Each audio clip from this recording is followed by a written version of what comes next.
Bună dimineața, dragilor! Astăzi am zis să încep vlogul din exterior pentru că este o zi superbă. O să fie undeva la 23 de grade.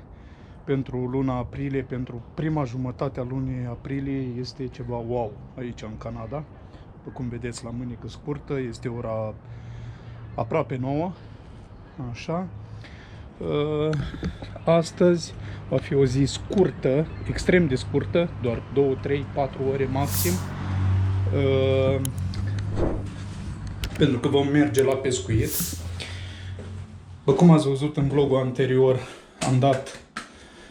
am amorsat pereții, iar astăzi vom începe. Care perete să-l facem? Ăsta, ori ăsta mai mare, cred. Ăsta mai mare.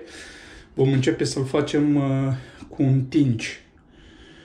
Un tinci îl vom drișcui un pic. Va dura probabil câteva 2 ore până se va trage materialul. Acum vom merge să facem material. Și vom da siliconul pe jos în prejurul pereților, între ceramici. Vom da un silicon de baie gri. Așa că, dragilor, astăzi va fi scurt vlogul. Așa că stați aici și nu plecați nicăieri, da?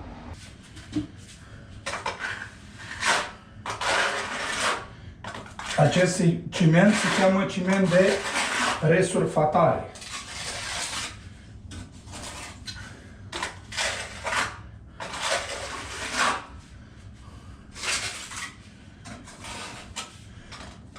Îl putem da chiar și pe jos, acest ciment. Adică putem călca pe urmă pe el fără nicio problemă.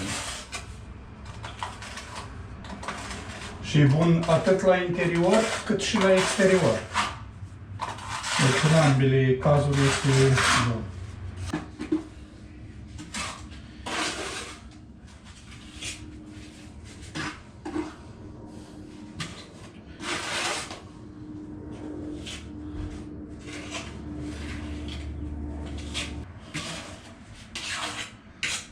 Am mai pus și acolo la ușă. Am mai completat cu ciment.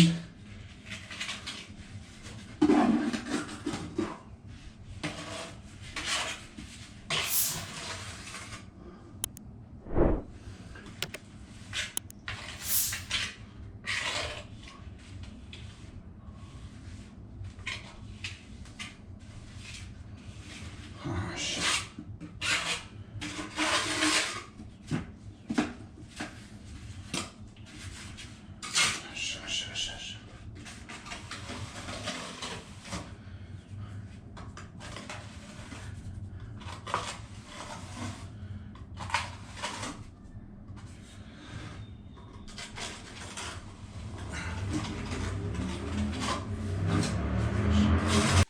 Și acum avem acest silicon, el e un gri deschis. Așa. Avem această sculă, înțelegeți? Dăm un șnur, apoi cu un pic de apă. Eu am o soluție de curățat, bine că am pus un pic de apă, așa.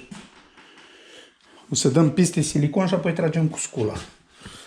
Așa că stați aici și uitați-vă, iar eu o să mă strădui să pun siliconul.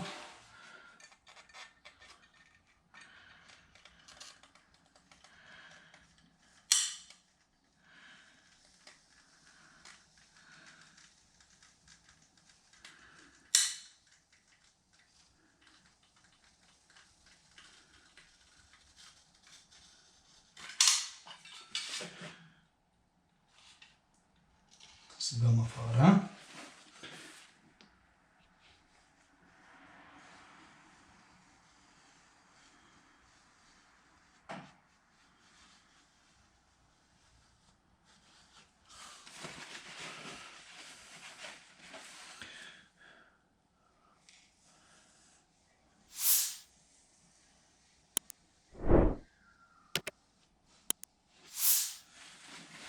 Așa.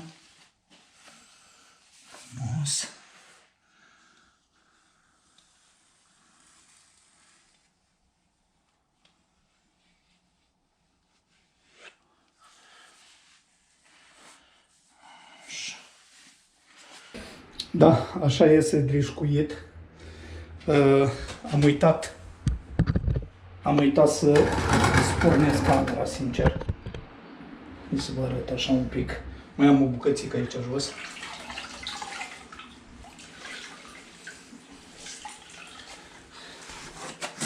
Încă cred că mai trebuia să trag un pic, dar nu mai avem timp de așteptat.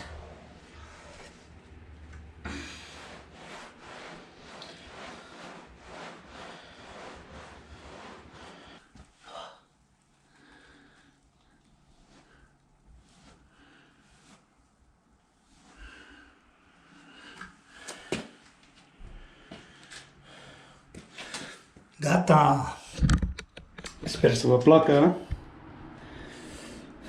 Să mai dau așa, să vadă.